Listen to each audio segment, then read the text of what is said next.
hari, tanpa sadar kita menghabiskan banyak waktu di media sosial.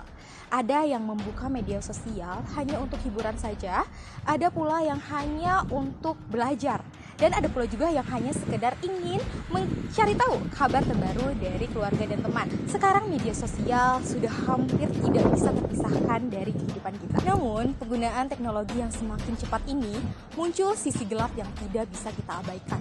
Banyak orang menggunakan media sosial tanpa memperhatikan dampaknya. Ruang yang seharusnya menjadi positif sekarang berubah menjadi tempat menyebarkan kebencian. Perilaku yang sering kita jumpai adalah perilaku cyberbullying. Cyberbullying adalah tindakan menyakiti ataupun menyerang seseorang melalui media digital. Ini bukan hanya sekedar keisengan ataupun candaan. Cyberbullying dilakukan dengan niat untuk membuat seseorang merasa tertekan, terhina, bahkan hingga ketakutan. Satu komentar saja dapat bertahan selamanya, bahkan dibaca oleh banyak orang. Cyberbullying bisa terjadi kapan saja, bahkan ketika seseorang berada di rumah sekalipun.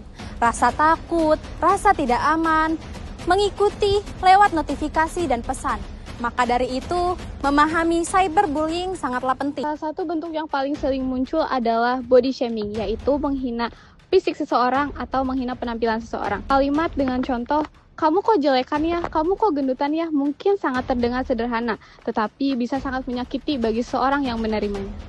Ada juga hate speech, yaitu ujaran kebencian yang sengaja dibuat untuk menjatuhkan mental seseorang. Contohnya hinaan, berkata-kata kasar, bahkan menuduh hal yang tidak benar adanya. Ada juga akun anonim yang sengaja bersembunyi di balik akun itu untuk sengaja menyerang seseorang, membuat akun palsu untuk mengolok-olok seseorang, serta mengedit video dan foto seseorang untuk disebarkan, menyebarkan video seseorang, menyebarkan foto seseorang, dan menyebarkan informasi pribadi seseorang. Tindakan-tindakan ini sangat berbahaya dan dapat merusak kepribadian seseorang. Korban cyberbullying sering merasakan tekanan emosional yang berat. Mereka bisa merasa takut membuka media sosial, khawatir setiap kali ada notifikasi baru, dan kehilangan semangat untuk melakukan aktivitas yang sebelumnya mereka nikmati. Dalam beberapa kasus, dampak psikologis bisa menjadi sangat serius. Korban dapat mengalami kecemasan berkepanjangan, stres berat, hingga depresi. Ada yang merasa hidupnya tidak berarti dan kehilangan harapan. Inilah alasan mengapa cyberbullying bukan hal sepele, karena yang diserang bukan hanya fisik, tetapi perasaan dan mental seseorang. Etika dalam bermedia sosial sebenarnya sederhana. Mulailah dengan memikirkan dampak dari setiap kata atau gambar yang kita bagikan. Tanyakan pada diri sendiri, apakah ini bisa menyakiti seseorang? Atau apakah ini pantas untuk dipublikasikan? Tunjukkan rasa hormat kepada orang lain. Jangan unggah foto atau informasi seseorang tanpa izin mereka. Jangan gunakan media sosial untuk menyebarkan gosip atau fitnah. Kita tidak tahu bagaimana hal itu akan memengaruhi hidup orang tersebut. Jika kita melihat cyberbullying terjadi, jangan diam, laporkan, beri dukungan pada korban, dan beranikan diri untuk mengingatkan pelaku bahwa apa yang mereka lakukan itu salah. Media sosial akan selalu menjadi bagian dari hidup kita, tempat untuk mencari informasi, berpendapat, dan terhubung dengan orang lain.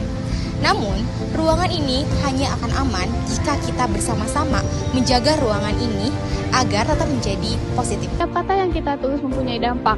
Kita tidak pernah tahu siapa yang akan membaca tulisan kita.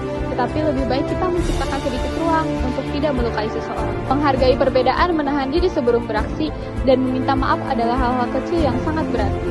Cyberbullying bukan hanya soal komentar kasar. Ia bisa merusak kesehatan mental hingga kehidupan seseorang. Maka dari itu, keberanian untuk berbuat baik adalah sikap yang sangat penting. Jika kita melihat perilaku yang tidak pantas, kita dapat menegurnya dengan bijak, melaporkan, dan mendukung korban. Kita dapat menegurnya, melapor, dan memberikan dukungan kepada korban. Masa depan media sosial ditentukan oleh kita hari ini. Maka jadilah bagian dari perubahan agar membuat media sosial lebih manusiawi. Mulai dari diri sendiri, mulai dari cara kita berbicara, dan mulai dari satu tindakan sederhana yang menunjukkan kepedulian. Bersama kita bisa menciptakan ruang online yang aman, nyaman, dan layak untuk semua orang.